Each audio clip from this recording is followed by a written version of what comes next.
Good morning, good afternoon, good evening, or as we like to say here at Shady Acres Woodshop, howdy.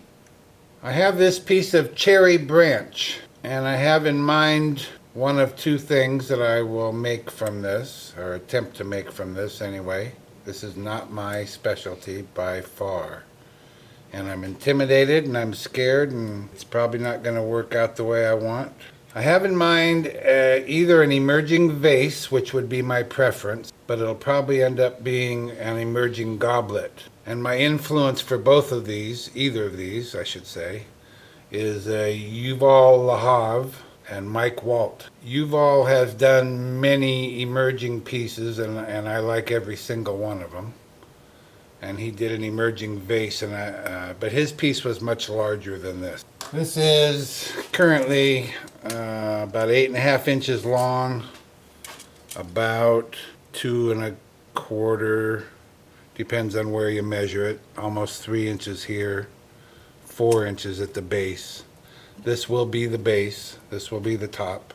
Anyway, Yuval has made many emerging vases and goblets that I have really enjoyed watching his videos of.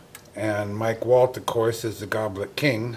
Like I say, I would prefer to make a vase, but I think the way I'm seeing this, by the time I get down here, there's such a big difference here than there is over here. I think this is going to be a pretty thin stem, so I don't think it's going to work for a vase.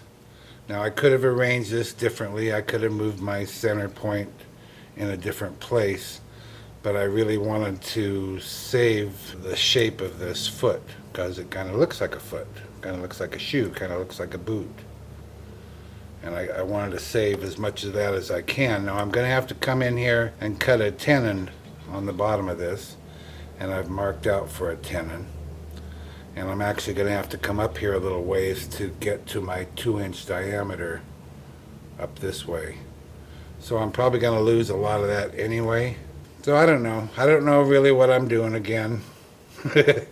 That seems to be the theme of my channel. What am I doing here? So I'm going to get some kind of gouge or something. I guess maybe I'll start with a parting tool to come in, and I need to flatten this base, the bottom off, and then I need to create a tenon down here.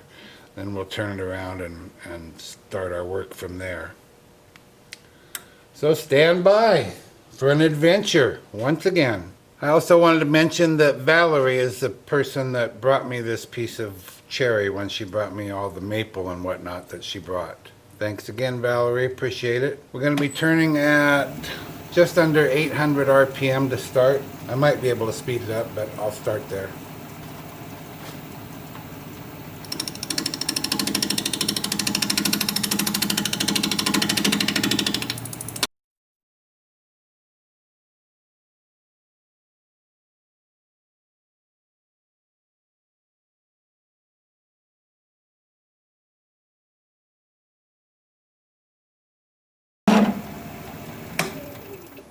Okay, I think we're good.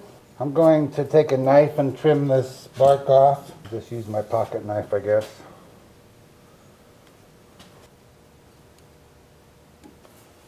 Okay, let's get this turned around.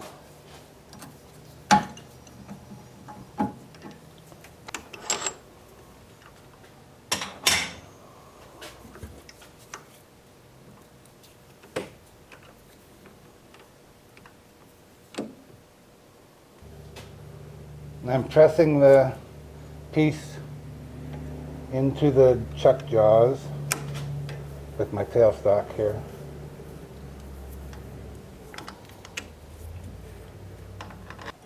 Well, this is just going to be interesting, isn't it? So like I said, I think it's going to have to be a goblet.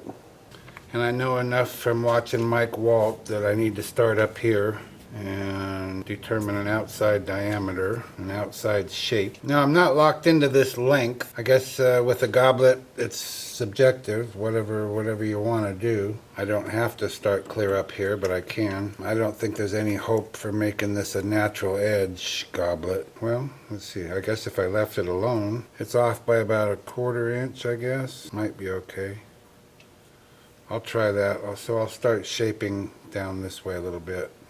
I did make a light pencil line here. I'm not sure if it shows up. It's right here. I'm thinking that would be the bottom of the goblet part.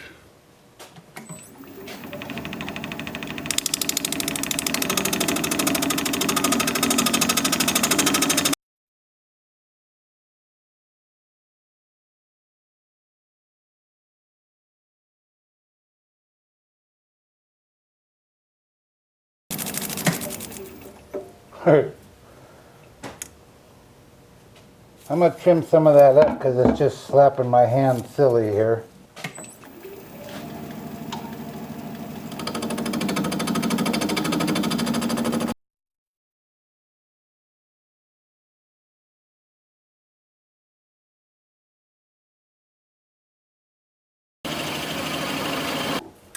I feel like I need to remove this. I want to leave the edge, but I just keep getting smaller and smaller, and I know you don't want to get too small here before you finish the cup.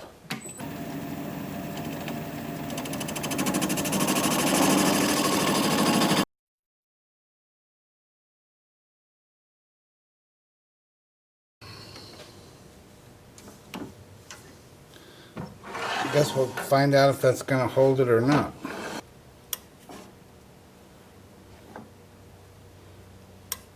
So I'm just going to be real gentle here and hope it stays together.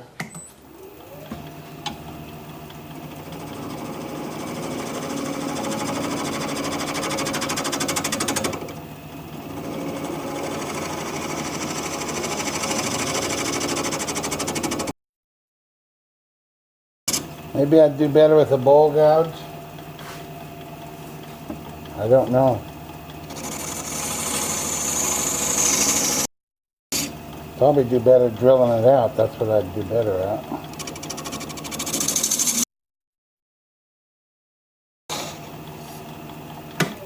I could true up this top edge, which would make my life easier, but I kind of like the naturalness of it. It's not flat, but it does make my job a little harder.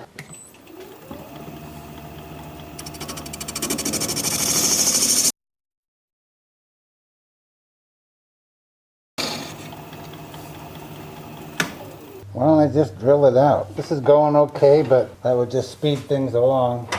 Okay, what size can we get away with? About 1 inch? Okay, I've got a 1-inch drill bit here.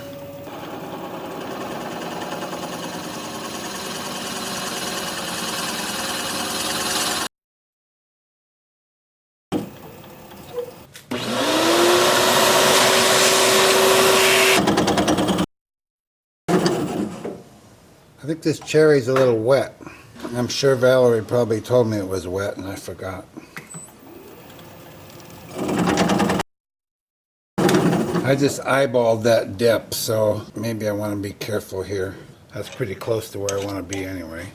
Yeah, I better stop there. Better safe than sorry, my daddy always told me. He also told me to come when he calls me. Well, that probably didn't save me much time, but it'll make the job easier. I don't know if I should switch to my hollowing tool or stick with the bowl gouge for a while. I guess that's what I'll do, stick with the bowl gouge for a while.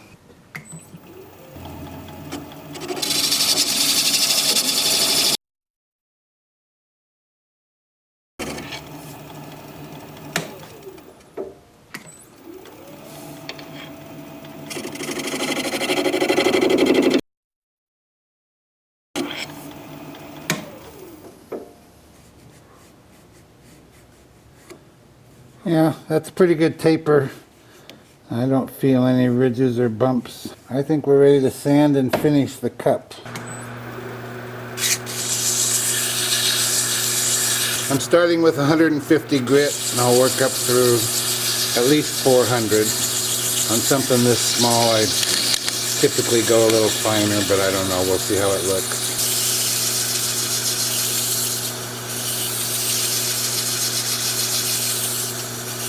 Kind of fun to try something new. Definitely not my normal kind of turning. It's intimidating as well as fun. So I'll bring you back when this is all sanded and we'll figure out what kind of finish to put on here. I'm going with Howard Feed and Wax, and to be honest, I'm doing it because it's easy. It's a good finish, not knocking the finish for a second, but it's not a high gloss finish or anything like that, and it doesn't require a lot of talent to get it on here. And besides, this is the very first goblet I've ever made, and it's a live edge goblet, or natural edge, whatever you want to call it. I call it live edge because it has bark on it. And this is just real easy to apply, and it leaves a nice looking, super smooth finish. I did sand up through 600 grit. Now, I haven't watched any videos for a while, goblet making videos, so I'm just kind of going by memory, but I think the idea is you just work your way down, because the stem's going to get thin and then the whole thing will be wobbly, and we can't have that. So that's why I turn the goblet part, the bowl, turn that, sand it, get it finished before you move on to the stem of the goblet. This does look real nice. So I'll let that dry for 10-15 minutes. I think it calls for 20 minutes. And I'll buff it up, and then we'll move on to the stem. Well, I'm real happy with how the cup turned out. It's just smooth as can be. I'm really liking that. So now it's time to move on to the shaft. First thing I'm going to do is reduce the diameter here so that I can get in a little closer. This has got to come off anyway, so I'm just going to work in this area. And I'm going to use what I call the most forgiving tool in my arsenal. It's an old style roughing gouge. Very shallow flute, and I just don't get into too much trouble when I'm using this, and I'm all about not getting into trouble. So let me get my mask and face shield on here, and we'll get started on the shaft. About 700 RPM.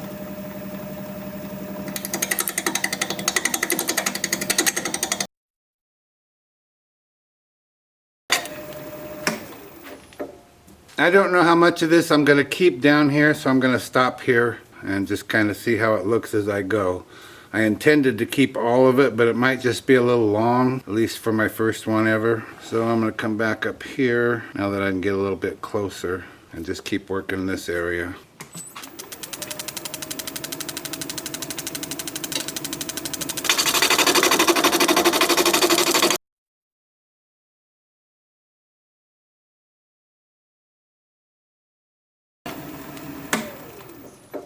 I think I want to put a bead right here, and then probably just mostly a straight shaft, or maybe some kind of a tapered shaft, I don't know. But I know I want to put a bead here. But I've got to get rid of the rest of this bark first.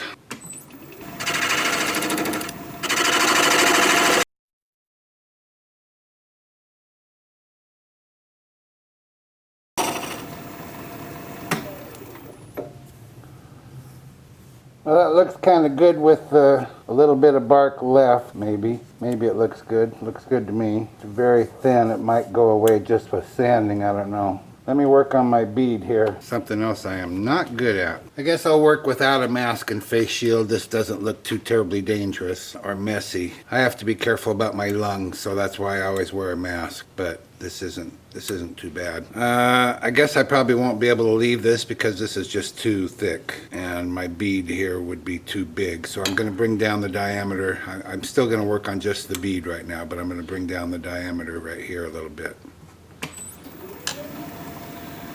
And I've switched to a typical spindle gouge that I'm really not comfortable with.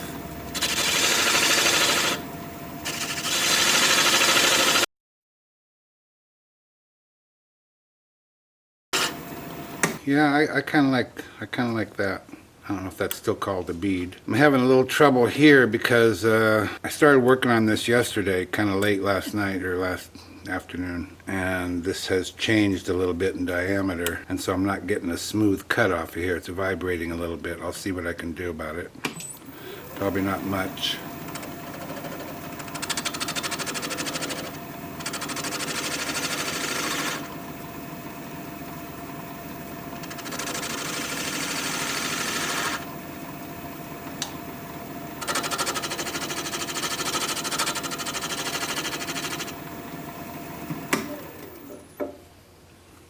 Yeah, see how it's just got all out of whack. I'm pretty sure this is green cherry. Well, how am I going to fix it? I don't think I can.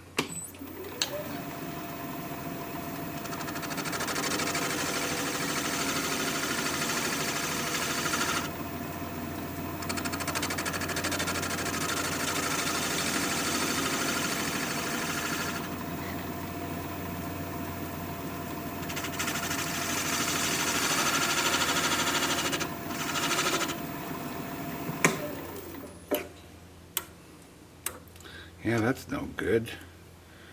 Jeez.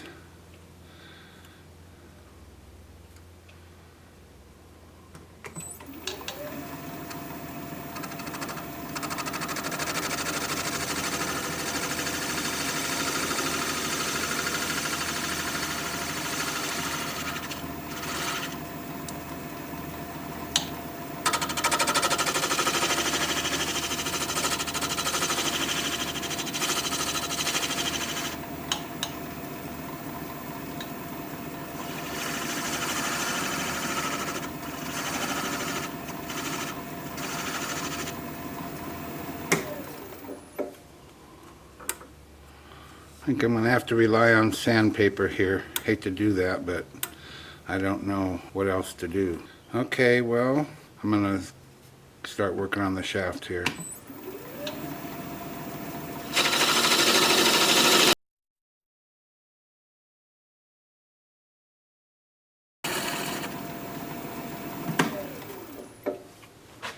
Yeah, that looks pretty good to me. I didn't really need to put this cove in here, but I kind of like that as well. Yeah, I can feel the moisture in here. Alright, well, let's leave that for a minute and go into this area. I'm going to go back to the roughing gouge. I don't want to go too far here. I really have to be careful. I don't really want to go much further than what I've done right there.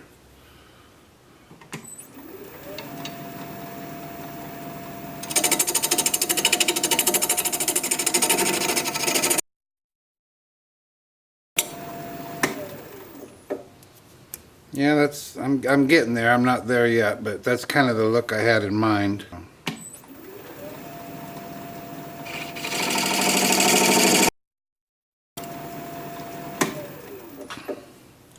I do know that at some point I have to start coming back in this way or else I'll peel up that bark, and I want to leave some. I don't necessarily mean for the base to be this thick. I just don't know quite what I'm going to do yet. It's not going to be that thick. Either I'm going to cut it off up here or I'm going to take more down, or I don't know what. I guess I'll go back to the regular spindle gouge and come in this way now. I'd like to speed it up a little bit. Yeah, that's better, about 900 RPM. Still pretty slow for a small turning, but fast enough for me.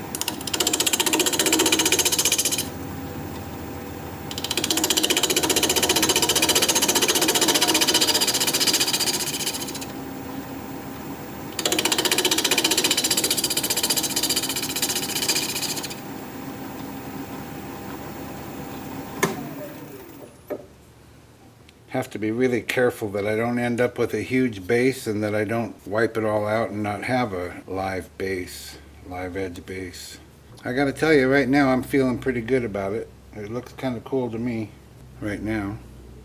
I haven't screwed it up too bad yet. Maybe I can get in here a little closer.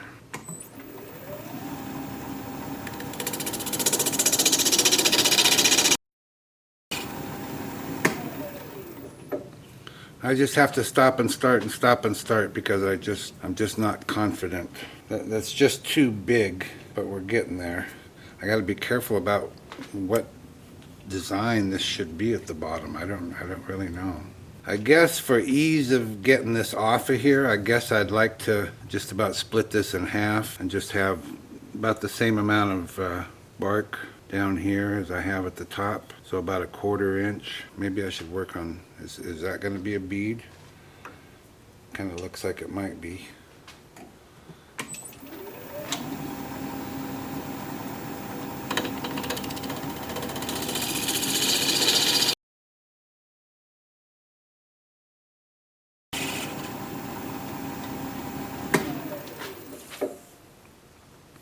I better take a break and think this over.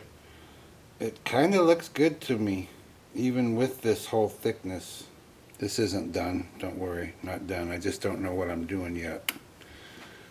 I'm going to take a break and think it over. Well, I think I decided that this does need to be thinner. It's just too bulky, too massive. So I'm going to take the spindle gouge and cut in this way and reduce the diameter of this. And then I'm going to, like I said, leave about a 1/4 inch, maybe 3/8 of an inch down here at the bottom. And then I'm gonna, when I part this off, I'm gonna be parting it off right here, right in front of the chuck jaws. So I'm gonna work on this right here.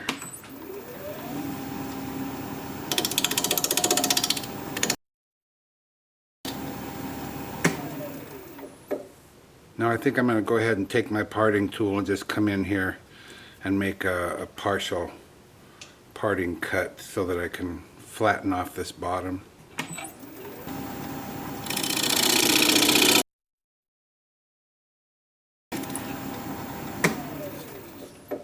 Yeah, that's what I had in mind, and that's what I like, and that's what I got. So far so good. Now a little cove here. I've got the starter one like this one. How do I approach that?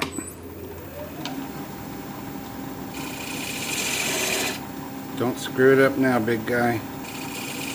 Oh, shoot. See, I can't be trusted. We'll fix it, we hope. Don't do it again. What did I do wrong? I know you guys know.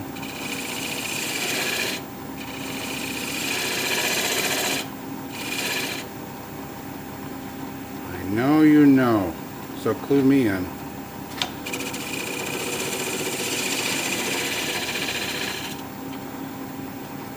I've got to fix my whoopsie. I think I also have to, yeah, I've got to come in here a little steeper, maybe. I'll fix it, don't worry.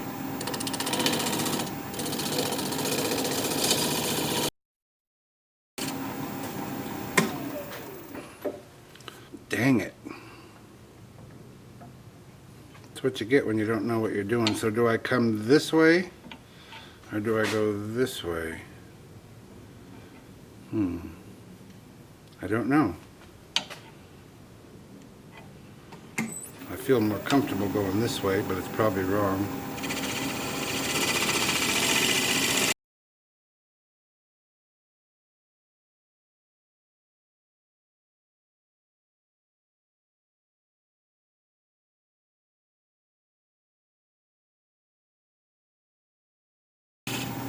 Don't slip again. I think we're there. Okay, time for some sanding and finishing the same way I did here.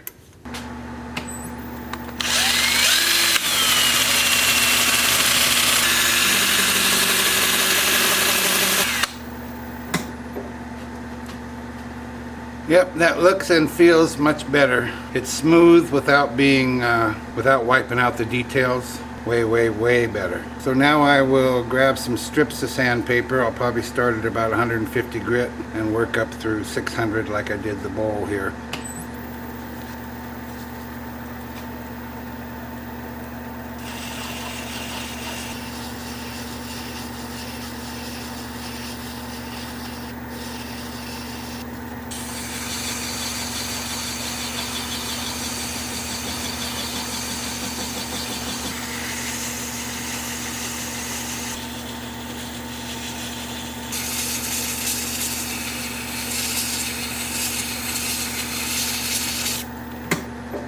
So I'll sand this up through, like I said, 600 grit, and I'll bring you back when it's time to put the finish on.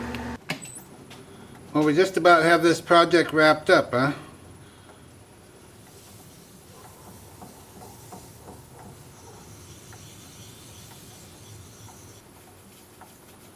I think I'm going to take a toothbrush, put a little bit of this on the toothbrush and rub it into that bark. I don't know, I'd get it in there. Then I'll take a clean toothbrush to get it out of there after it dries. But so far I'm very happy with how this is turning out. So I'm just gonna let this dry for 20 minutes, half an hour, something like that, and come back and buff it up. We're just about there, boys and girls. Time for a little buffing.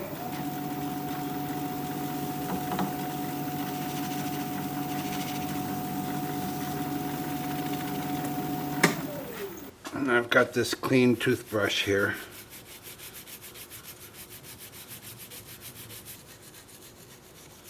And that does seem to work pretty well. I see a little shine on there.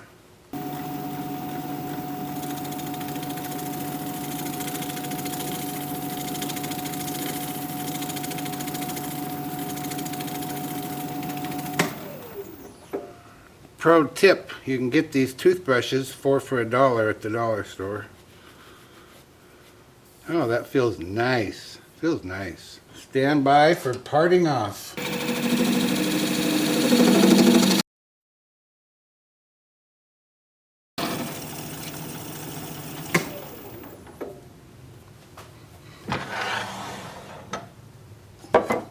I'm going to slow the speed down.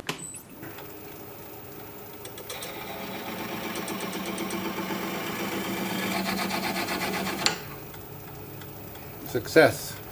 That's what we're left with.